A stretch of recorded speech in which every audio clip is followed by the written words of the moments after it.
Elara grew up hearing the hushed tales of Albert the Accidental Hero, the story of a boy who stumbled into their world, slew a vampire, and then vanished with a mysterious woman, leaving behind a legacy of both wonder and suspicion.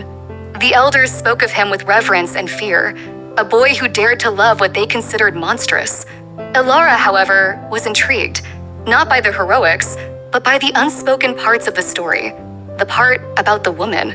She lived in a small, isolated village, one that still lit bonfires at night and had elaborate patrols, even though no vampire attacks had been reported for decades. The fear was ingrained, a scar on their collective memory. Elara, unlike the others, found herself drawn to the twilight hours, to the rustling of leaves and the distant, haunting calls of nocturnal creatures. She spent her days studying old scrolls, piecing together forgotten lore, searching for answers about the vampires that were more than just grim warnings. One evening, while foraging deeper than usual in the Forbidden Woods, she stumbled upon an ancient, moss-covered stone hut, almost entirely swallowed by the undergrowth. A faint, almost imperceptible light flickered within. Her heart pounded, but her curiosity was stronger than her fear. She pushed open the creaking door. Inside, an elderly woman sat by a flickering hearth, her face etched with lines that spoke of centuries, her eyes a startling, vibrant green. Next to her, a man with a shock of silver hair carved intricate wooden figures. Elara recognized the man from the faded drawings in the village archives.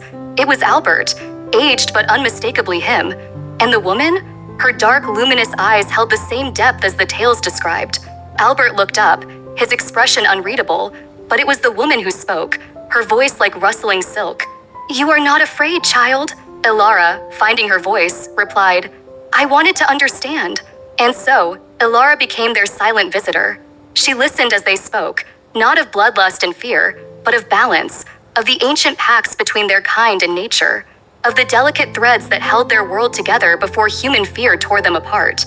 She learned that not all vampires were monsters, that many desired only peace, and that their kind had once coexisted, each with their own place in the ecosystem of the dimension.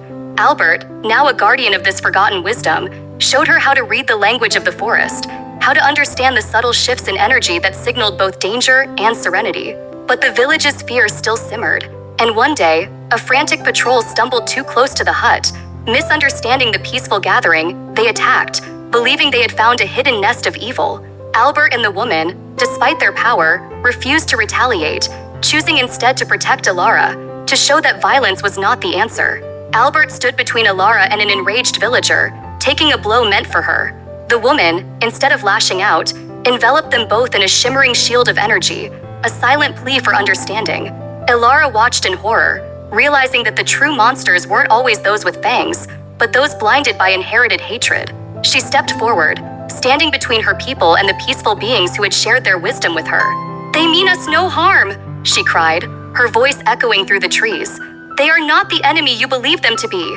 The villagers, stunned by her bravery and the unexpected passivity of the vampires, hesitated. Albert, recovering, looked at Elara with pride, a silent acknowledgement of her courage.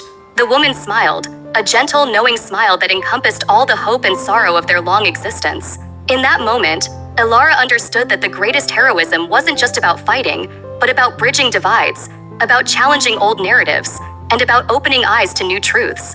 She became the new storyteller, carrying not just the legend of Albert, but the untold history of their world, striving to heal the ancient wounds of fear and misunderstanding, one whispered truth at a time. What do you think Elara's biggest challenge will be in convincing her village to abandon their deep-seated fears?